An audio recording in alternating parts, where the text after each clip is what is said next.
Audiobook Psicocibernética, capítulo 13. A transformação de uma crise em oportunidade criativa. Conheço um jovem golfista que detém o recorde de todos os tempos em seu campo local, mas nunca se classificou em um torneio relevante. Ao jogar sozinho ou com amigos em pequenos torneios em que os riscos são baixos, ele é impecável. No entanto, cada vez que entra em um grande torneio, seu jogo se deteriora. Na linguagem do golfe, a pressão o pega. Muitos arremessadores de beisebol têm controle preciso até se encontrarem na hora da verdade. Então, amarelam, perdem todo o controle e parecem não ter habilidade alguma. Por outro lado, o desempenho de muitos atletas melhora quando pressionados. A própria situação parece lhes dar mais força, mais poder, mais sutileza. Pessoas que se sobressaem em uma crise. Por exemplo, John Thomas, recordista de salto em altura na Universidade de Boston, muitas vezes tinha desempenho melhor em competições do que em treinamentos. Em fevereiro de 1960, Thomas estabeleceu um recorde mundial ao saltar 2,16 m no campeonato indoor dos Estados Unidos. Antes, em treinos, atingira 2,6 metros. Nem sempre o jogador de beisebol com a maior média de rebatidas é o escolhido como rebatedor em uma situação difícil. O treinador quase sempre substitui o atleta com a maior média de rebatidas por outro conhecido por ser o homem certo na hora certa. Um vendedor pode inibir-se na presença de um cliente importante. Sua habilidade se esvai. Outro vendedor, nas mesmas circunstâncias, pode vender acima da média. O desafio da situação faz emergirem habilidades que não possui do dia para a noite. Muitas mulheres são charmosas e graciosas em um bate-papo com uma pessoa ou um pequeno grupo informal, mas ficam caladas, deslocadas e sem graça em um jantar formal ou em um grande evento social. Por outro lado, conheço uma mulher que só se destaca sob o estímulo de uma ocasião importante. Uma pessoa que pareceria muito comum em um jantar a sós, com fisionomia apenas meio atraente e personalidade pouco espirituosa. Mas tudo muda quando vai a uma festa importante. O estímulo da ocasião lhe desperta alguma coisa. Os olhos brilham, a conversa é interessante e encantadora, e até mesmo o rosto se transforma com feições de uma bela mulher. Há alunos que se saem extremamente bem nas aulas, mas têm um branco nas avaliações. Já outros não se destacam em trabalhos de classe, mas se saem extremamente bem nas avaliações. O segredo dos craques. A diferença em todas essas pessoas não se justifica por alguma qualidade inerente, mas em grande parte pelo modo como aprenderam a reagir em situações de crise. Uma crise pode nos levar à inibição ou à quebradeira. Reagir de maneira adequada a ela quase sempre nos dá força, poder e sabedoria que nem sequer sabíamos ter. Reagir de forma inadequada tem potencial para destruir nossa competência, controle e habilidade. O craque nos esportes, nos negócios e nas atividades sociais, a pessoa que se sai bem na adversidade e que se supera sob desafio, é sempre aquela que aprendeu consciente ou inconscientemente a reagir bem às situações de crise. Para termos bom desempenho em uma crise, precisamos 1. Aprender certas habilidades sob condições em que não estaremos super motivados e para isso praticar sem pressão. 2. Aprender a reagir com uma atitude agressiva e não defensiva para responder ao desafio da situação e não à ameaça e manter nosso objetivo positivo em mente. Número 3. Aprender a avaliar as chamadas situações de crise em sua verdadeira perspectiva, em vez de tornar montículos em montanhas ou reagir como se cada pequeno desafio fosse uma questão de vida ou morte. Número 1. Pratique sem pressão. Embora seja possível que aprendamos rápido, não aprendemos bem em condições de crise. Jogue um homem que não sabe nadar em águas profundas e a própria crise lhe dará o poder de nadar para a segurança. De alguma forma, ele rapidamente aprende e consegue nadar, mas nunca vencerá um campeonato de natação. A abraçada grosseira e inepta que usa para se salvar torna-se fixa e é difícil para ele aprender maneiras de melhorar. Em razão da própria ineptidão, ele talvez morra em uma crise em que seja obrigado a nadar uma longa distância. Dr. Edward C. Tolman, psicólogo e criador do conceito conhecido como aprendizagem latente, disse que animais e homens formam mapas cerebrais do ambiente ou mapas cognitivos enquanto estão aprendendo. Se a motivação não for muito intensa, se não houver muito conflito na situação de aprendizagem, esses mapas serão amplos e gerais. Se um animal está super motivado, o mapa cognitivo se torna estreito e restrito, e ele aprende apenas uma maneira de resolver seu problema. No futuro, caso bloqueiem esse caminho, o animal frustrado não mais consegue discernir rotas alternativas ou desvios. Desenvolve uma resposta singular, pré-concebida e final, tendendo a perder a capacidade de reagir espontaneamente a uma nova situação. Não consegue improvisar, apenas seguir um plano já definido. A pressão posterga o aprendizado. O Dr. Tolman descobriu que se os ratos conseguissem aprender e praticar em condições livres de conturbações, mais tarde teriam um bom desempenho na crise.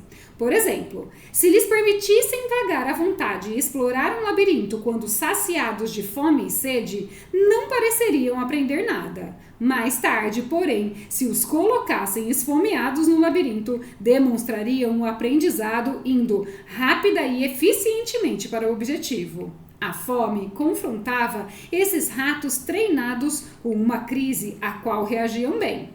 Outros ratos, forçados a aprender o caminho do labirinto sob a crise, com fome e sede, não se saíram tão bem. Estavam super motivados e seus mapas cerebrais se tornavam estreitos. Portanto, a única rota correta para o objetivo tornava-se fixa. Se a bloqueassem, os animais frustrados tinham grande dificuldade em aprender um novo caminho. Quanto mais intensa a situação de crise sob a qual se aprende, menos se aprende. O professor Jerome S. Brunner, que fez contribuições significativas para a psicologia cognitiva humana e para a teoria da aprendizagem cognitiva em psicologia educacional, treinou 2 grupos de ratos para aprenderem a se mover em um labirinto a fim de conseguir comida. Um grupo que não comia havia 12 horas aprendeu em 6 tentativas. O segundo grupo, que não comera nada por 36 horas, fez mais de 20 tentativas. Exercícios contra incêndio ensinam conduta de crise em uma situação livre de crise. Pessoas reagem da mesma forma. As que precisam aprender a sair de um prédio em chamas normalmente necessitam de 2 ou 3 vezes mais tempo para aprender a rota de fuga adequada do que precisariam se não houvesse fogo. Algumas simplesmente não aprendem em virtude da supermotivação que interfere nos processos de raciocínio. O mecanismo de reação automática está emperrado por muito esforço consciente em reiteradas tentativas. Algo semelhante ao tremor de intenção se desenvolve e perde-se a capacidade de pensar com clareza. Aqueles que conseguem sair do prédio aprendem uma resposta estreita e fixa. Coloque-os em um prédio diferente ou mude ligeiramente as circunstâncias e reagirão tão mal na segunda quanto na primeira vez. No entanto, se pegarmos essas mesmas pessoas e as deixarmos praticar um exercício de simulação de incêndio quando não houver fogo, como não há ameaça, não há feedback negativo excessivo para intervir no pensamento lúcido ou no agir correto. Assim, praticam sair corretamente do prédio com calma e eficiência. Depois de feito esse exercício várias vezes, elas agirão da mesma maneira em casa. caso de incêndio real, pois músculos, nervos e cérebro memorizaram um mapa amplo, geral e flexível. A atitude de calma e o pensamento lúcido serão transferidos do treino para a situação real de fogo. Além disso, terão aprendido a sair de qualquer prédio em chamas. Não estarão comprometidas com uma única reação, mas serão capazes de improvisar, de reagir espontaneamente a quaisquer condições presentes. A moral é óbvia, tanto para os ratos como para os homens. Pratique sem pressão e aprenderá com mais eficiência. Assim, será capaz de ter um melhor desempenho em uma situação de crise. Shadowboxing, treino de sombra no boxe para conquistar equilíbrio. Jim Corbett, boxeador renomado e campeão mundial de pesos pesados, popularizou a palavra shadowboxing. Quando questionado sobre como desenvolver o controle e o timing perfeitos para o seu jab de esquerda, que usou para acabar com Joe Lee Sullivan, o Strong Boy de Boston, Corbett respondeu que treinou mais de 10.000 vezes o jab de esquerda em sua própria imagem no espelho como preparação para a luta. Ginny Tunney fez a mesma coisa para se preparar para sua luta contra Jack Dempsey. Durante anos lutou em sua imaginação e em privado mais de 100 vezes contra o futuro adversário. Assistiu todos os filmes das lutas do oponente até conhecer cada movimento do boxeador. Então fez treino de sombra imaginado, Dempsey diante dele a cada golpe imaginário que recebia. Praticava um contragolpe. Harry Lauder, famoso ator e comediante escocês, certa vez admitiu praticar 10.000 vezes em privado uma certa rotina antes da apresentação ao público. Lauder estava, na verdade, fazendo treino de sombra com um público imaginário. Billy Graham fazia sermões para tocos de cipestre em um pântano na Flórida antes de desenvolver sua envolvente personalidade para a apresentação ao vivo.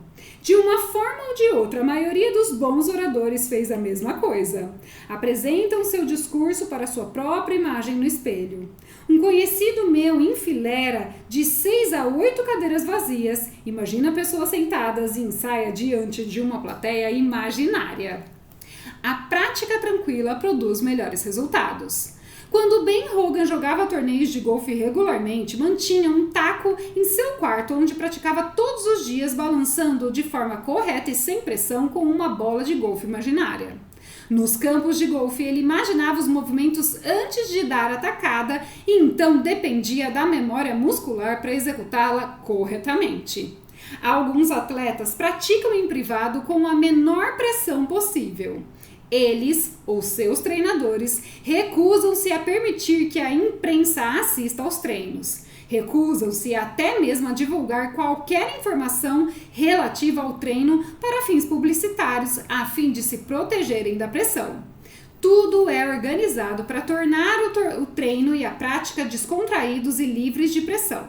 Daí decorre que encaram a crise da competição real sem aparentarem nervosismo. Tornam-se blocos de gelos humanos, imunes à pressão, despreocupados com o desempenho, mas dependentes da memória muscular para executar os vários movimentos que aprenderam. A técnica do treino de sombra, ou prática sem pressão, é tão simples e os resultados muitas vezes tão impressionantes que algumas pessoas tendem a associá-la a algum tipo de magia.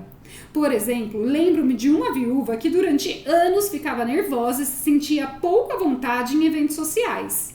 Depois de praticar treino de sombra, enviou-me a seguinte mensagem: devo ter praticado uma Grand Entrance na sala vazia de minha casa talvez mais de uma centena de vezes. Caminhei pelo cômodo, apertando a mão de inúmeros convidados imaginários. Sorri até conseguir dizer palavras cordiais a cada um. Então me movi entre eles, conversando aqui e ali. Pratiquei andar, sentar-me e falar com graciosidade e autoconfiança. Não posso dizer o quanto fiquei feliz, e inclusive meio surpresa pelo maravilhoso momento que vivi na recepção. Sentia-me relaxado e confiante. Surgiram várias situações não previstas e, portanto, não praticadas, mas me vi improvisando de forma admirável. Meu marido tem certeza de que você fez algum tipo de feitiçaria em mim. Os resultados discorrentes de estar sentado em uma poltrona e visualizando são fenomenais. Mesmo assim, seria prudente prestar atenção à seguinte frase do Dr. Maltz. A técnica de treino de sombra ou prática sem pressão é tão simples e os resultados muitas vezes tão impressionantes que algumas pessoas tendem a associá-la a algum tipo de magia. Pessoalmente, não acho que magia seja uma palavra muito forte. Ensinei a técnica do shadowboxing para muitas pessoas que nunca lutaram boxe ou praticaram qualquer tipo de esporte de combate. Ensinei a vendedores, músicos, artistas, escritores e pessoas cujo objetivo era serem mais saudáveis. Todas as usaram de forma eficaz. Shadowboxing ativa a autoexpressão. A palavra expressar significa exprimir, manifestar, enquanto inibir quer dizer impelir, toler. Portanto, autoexpressão implica manifestação dos poderes, talentos e habilidades do eu. Significa acender a luz própria e deixá-la brilhar. Autoexpressão é a resposta sim. E inibição, a resposta não, a qual tolhe a autoexpressão e impede que a luz própria do eu se revele. No Shadowboxing, treino de sombra, praticamos a autoexpressão sem a presença de fatores relativos à inibição. Aprendemos os momentos corretos. Criamos um mapa mental amplo, geral e flexível que fica retido na memória. Então, quando enfrentamos uma crise em que uma ameaça real ou um fator de inibição se fazem presentes, agimos com calma e precisão como aprendemos. Há em nossos músculos, nervos e cérebro uma transferência da prática para a situação real. Além disso, como nosso aprendizado ocorreu de modo descontraído e sem pressão, estaremos aptos a reagir à altura do desafio para improvisar, agir espontaneamente. Ao mesmo tempo, o Shadowboxing cria uma imagem mental de ação correta e êxito. A memória dessa autoimagem bem-sucedida também nos permite um desempenho mais aprimorado. Tiro seco constitui o segredo da boa pontaria. Um novato no estande de tiro. Um novato no estande de tiro, em geral, descobrirá que consegue segurar a arma com perfeição e firmeza desde que não seja para atirar. Quando aponta uma arma descarregada para um alvo, a mão se firma. Quando a arma está carregada para tentar acertar o alvo, o tremor de intenção se instala. Veja o capítulo 11. Todos os bons instrutores recomendam muito treino de tiro seco para superar essa condição.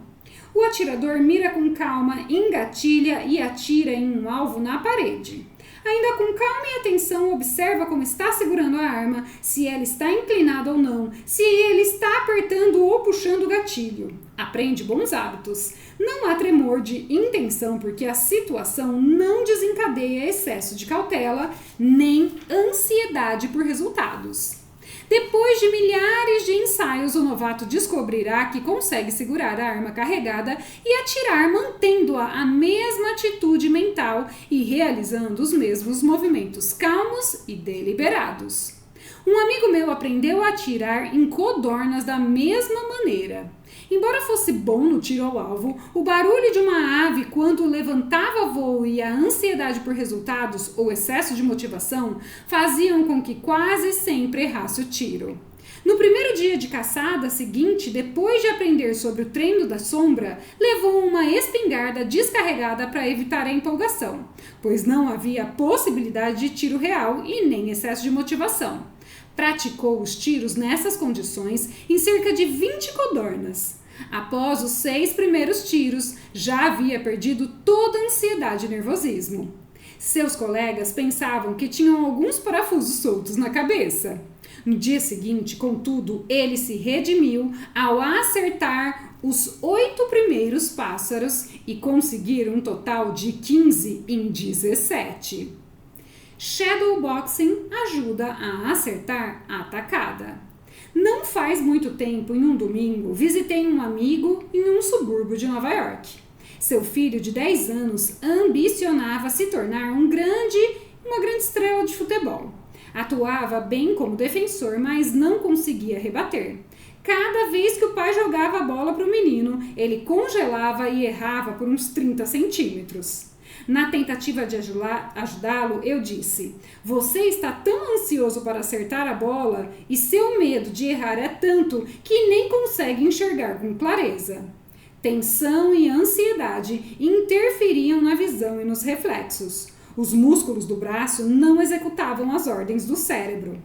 Nos próximos 10 arremessos continuei. Nem pense em acertar a bola. Na verdade, nem tente. Mantenha o bastão no ombro e só observe a bola com muita atenção. Observe-a desde o momento em que deixa a mão do seu pai até passar por você. Mantenha-se descontraído e relaxado. Só observe a bola passar. Depois dos 10 arremessos, orientei. Agora, por um tempo, observe a bola passar e mantenha o taco no ombro. Mas pense em movê-lo para acertar a bola com firmeza e equilíbrio.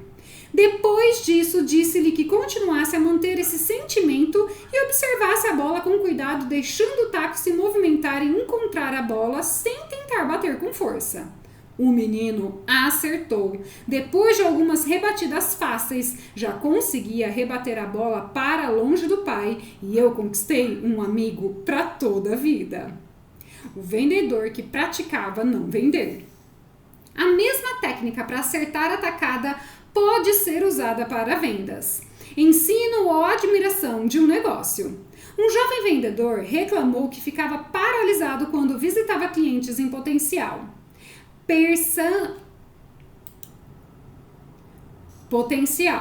Perpassado pelo sentimento de ser incapaz de responder adequadamente a objeções, quando um deles faz uma objeção ou crítica ao produto, não consigo pensar em nada para dizer, disse-me, só mais tarde penso em todos os tipos de argumentos para objeção. Contei-lhe a técnica do treino de sombra e o garoto, que aprendeu a rebater deixando a bola passar com o taco no ombro. Salientei que acertar uma bola de beisebol ou ter presença de espírito requer bons reflexos. O mecanismo de sucesso automático deve responder de forma adequada e automática. Muita tensão, motivação e ansiedade por resultados bloqueiam esse mecanismo. Mais tarde, você consegue pensar nas respostas adequadas porque está relaxado e a pressão acabou. No momento, seu problema é não responder rápida e espontaneamente às objeções que lhe fazem. Em outras palavras, você não está acertando a bola que o cliente lança. Ainda lhe disse que, antes de tudo, deveria praticar uma série de encontros imaginários. Simular como se fossem reais, entrando no ambiente, apressando-se a um cliente e apresentando-se, fazendo sua apresentação de vendas. E então pensar em todas as objeções possíveis, não importando-se o quão malucas, respondendo em voz alta. Em seguida, praticaria o taco no ombro com um cliente real. Ou seja, entraria com uma arma descarregada no que dizia respeito a intenções e propósitos. O objetivo de sua apresentação não seria vender, deveria se satisfazer mesmo sem nenhuma venda. O objetivo do exercício seria estritamente a prática de bastão no ombro e arma vazia. Nas palavras do rapaz, o treino de sombra funcionou como um milagre. Quando eu era um jovem estudante de medicina, costumava fazer treino de sombra em cirurgias em cadáveres. Prática sem pressão que me ensinava muito mais do que técnica. Ela ensinava a um futuro cirurgião calma, deliberação e clareza de pensamento, porque havia praticado todas essas coisas em uma situação que não exigia pegar ou largar, não envolvia vida ou morte. Como fazer os nervos trabalharem para você? A palavra crise vem de um termo grego que significa decisão ou momento decisivo. Uma crise é uma bifurcação na estrada. Um lado conduz à promessa de uma condição melhor, o outro de uma condição pior. Na medicina, crise é um momento decisivo em que o paciente piora e morre, ou melhora e vive. Assim, toda situação de crise tem duas vertentes. O arremessador que entra no último momento com o placar empatado em condições adversas pode se tornar um herói e ganhar prestígio, ou o vilão responsável pela perda do jogo. Perguntaram a Hugh Casey, um dos arremessadores mais bem-sucedidos e calmos de todos os tempos, o que pensava quando entrava no jogo no auge de uma situação de crise.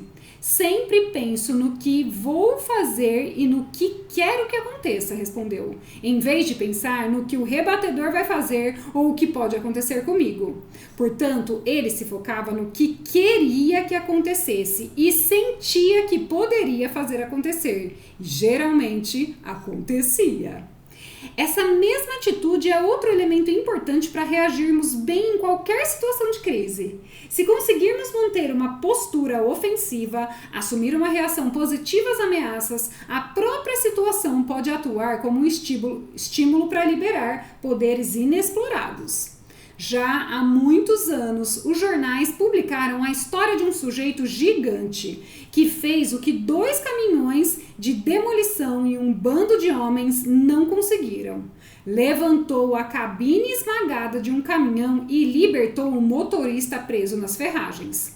Com as mãos nuas, arrancou o pedal do freio que prendia o pé do motorista e apagou as chamas do piso. Mais tarde, quando identificaram esse gigante, descobriram que não era, na verdade, gigantesco. Charles Dennis Jones tinha 1,85 m de altura e pesava 90 quilos. Assim explicou seu feito extraordinário: odeio fogo. 14 meses antes, sua filha, de 8 anos, morrera queimada em um incêndio que destruíra a casa onde morava. Conheço um homem que, apesar de alto, é bem franzino, mas diante de um incêndio em sua casa, levou um piano para fora, descendo 3 degraus, atravessando uma soleira de 10 centímetros e chegando ao meio do jardim.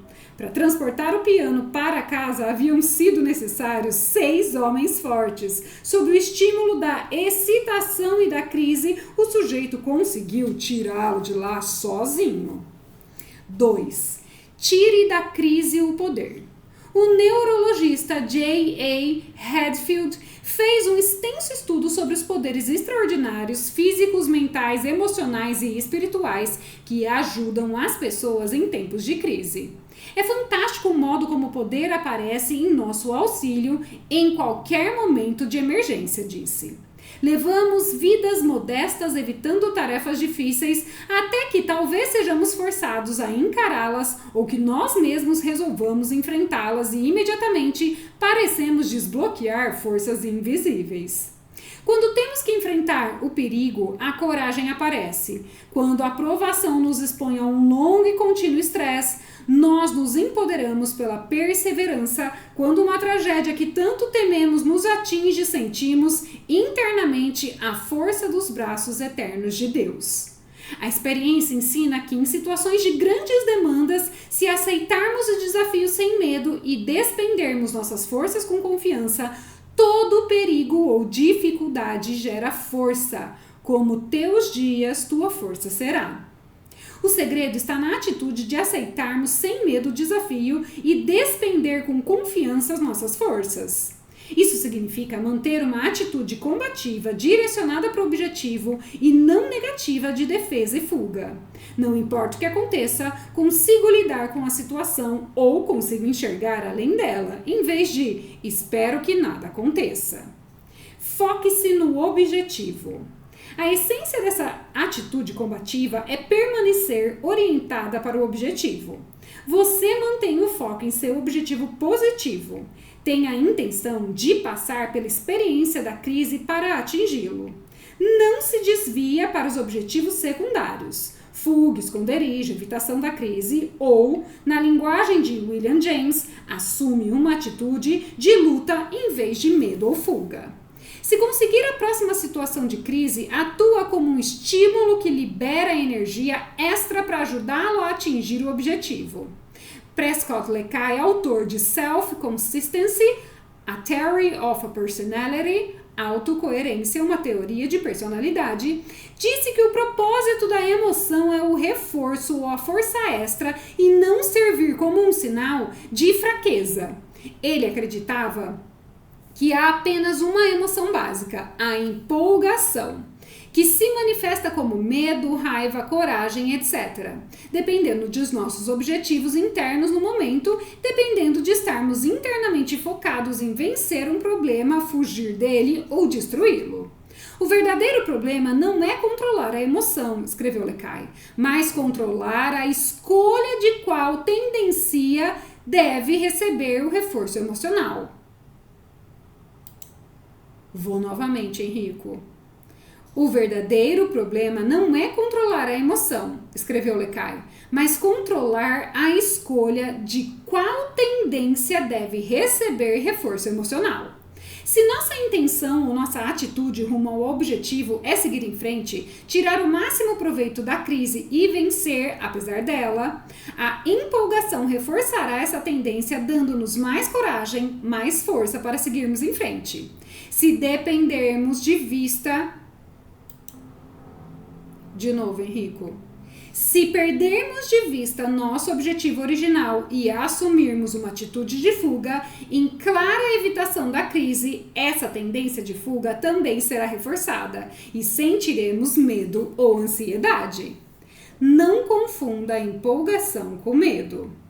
Muita gente comete o erro de interpretar o sentimento de empolgação como medo e ansiedade, portanto, compreendê-lo como prova de inadequação. Qualquer pessoa formal e inteligente o bastante para entender a situação fica ansiosa ou nervosa pouco antes de uma crise. Até ser direcionada para um objetivo, essa ansiedade não é medo, inquietação, coragem, confiança, nem qualquer outra coisa, além de um super sentimento intensificado e reforçado de energia. Não é um sinal de fraqueza, mas de força adicional para ser usada da maneira que se escolha. Jack Dempsey costumava ficar tão ansioso antes de uma luta que não conseguia se barbear, sentava-se ou ficar separado. Vou ter que ir novamente, Henrico. Jack Dempsey costumava ficar tão ansioso antes de uma luta que não conseguia se barbear, sentar-se ou ficar parado. No entanto, não interpretava a situação como medo, não precisava decidir se deveria fugir por causa disso. Ia em frente e usava essa ansiedade para colocar mais força em seus golpes. Atores experientes sabem que o sentimento de ansiedade logo antes de uma performance é um bom sinal. Muitos deles se agitam emocionalmente antes de entrar no palco. O bom soldado quase sempre é o que se sente ansioso pouco antes da batalha. Muitas pessoas fazem apostas nas pistas de corrida como base no cavalo que parece o mais nervoso. Os treinadores também sabem que um cavalo que fica nervoso ou energizado pouco antes de uma corrida terá um desempenho melhor do que o normal. Energizado é um termo bom. A ansiedade que se sente pouco antes de uma situação de crise é uma infusão de energia e deve ser assim interpretada. Em um voo recente, encontrei um homem que não via havia anos. No decorrer da conversa, perguntei-lhe se ainda fazia muitas palestras. Ele respondeu que sim e que, na verdade, mudara de emprego para se dedicar mais à atividade. Agora fazia pelo menos um discurso por dia. Sabendo como ele amava a oratória, comentei ser muito bom que trabalhasse nessa área. Sim, disse ele, de certa forma é bom, mas não tão bom assim. O nível de minhas palestras não é o mesmo. Discurso com tanta frequência que isso ficou meio repetitivo para mim. Não sinto mais aquele formigamento na boca do estômago que me diz que vou me sair bem. Algumas pessoas são tomadas por tanta ansiedade durante um exame escrito importante que se sentem incapazes de pensar com clareza ou mesmo de segurar um lápis com firmeza na mão. Outras, no entanto, motivadas pela ansiedade do momento, se superam. As mentes funcionam melhor e com mais lucidez do que o normal. A memória é afiada. Não é a emoção que faz a diferença, mas como ela é usada. Número 3. pense o que de pior pode acontecer. Muitas pessoas têm a tendência de maximizar de maneira desmedida a potencial pena ou fracasso que a situação de crise acarreta. Nossa imaginação vai contra nós mesmos e transforma coisas insignificantes em cavalos de batalha. Ou então, não usamos nossa imaginação para ver o que a situação realmente acarreta, mas em geral, e sem pensar, reagimos como se cada simples ocasião ou desafio fosse uma questão de vida ou morte. Quando enfrentamos uma crise real, precisamos de muito entusiasmo que poderá ser benéfico nesses casos. No entanto, se superestimarmos o perigo ou a dificuldade, se reagirmos a informações incorretas, distorcidas ou que não condigam com a realidade, é bem provável que despertemos muito mais entusiasmo do que a ocasião exige. Como a ameaça real é muito menor do que a estimada, todo esse entusiasmo não será usado de modo adequado, não será liberto por meio da ação criativa e acumulará em nós, engarrafado como nervosismo.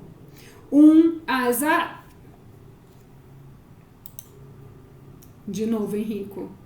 Um exacerbado entusiasmo emocional, em vez de ajudar, pode comprometer nosso desempenho simplesmente por ser inadequado.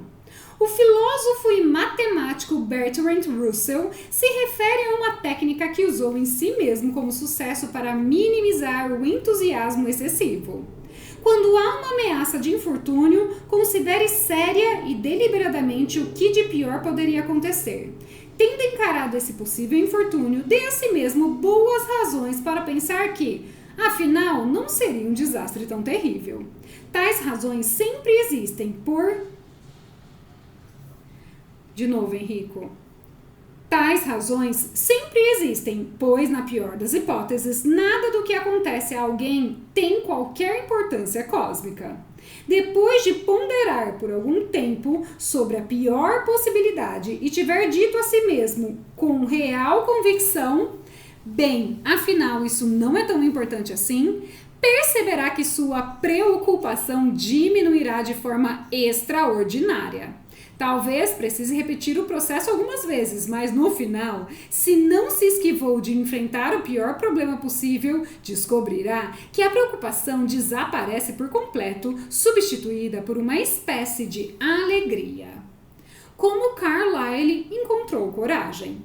Thomas Carlyle testemunhou como esse mesmo método mudou sua perspectiva de um não eterno para um sim eterno. Ele estava em um período de profundo desespero espiritual. Minhas estrelas guia se apagaram. Naquele dossel de lume sombrio não brilhava qualquer estrela. O universo era uma imensa máquina a vapor, morta e imensurável, seguindo em sua completa indiferença para me triturar membro a membro.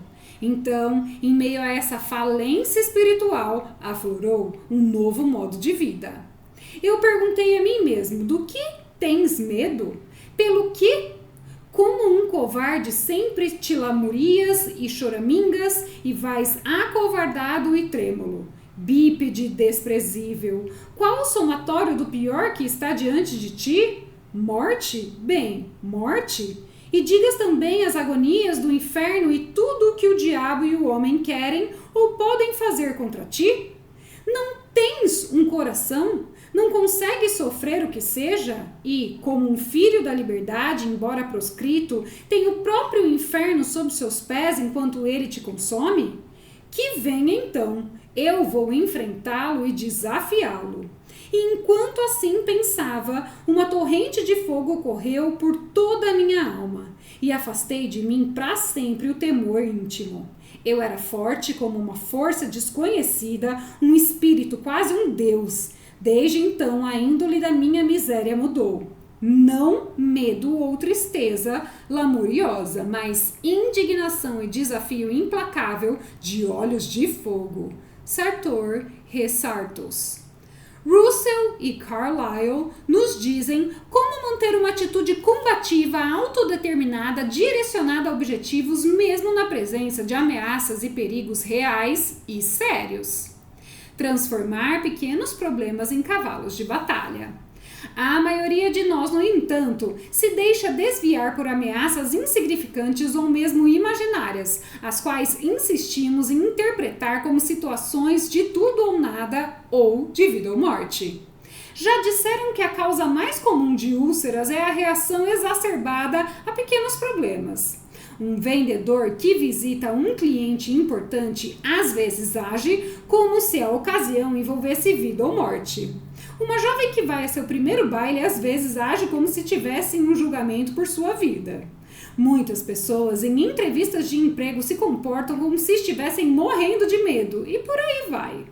Talvez esse sentimento de vida ou morte, vivenciado por alguns em situações de crise, seja a herança de nossos ancestrais. Afinal, fracasso para o homem primitivo era quase sempre sinônimo de morte.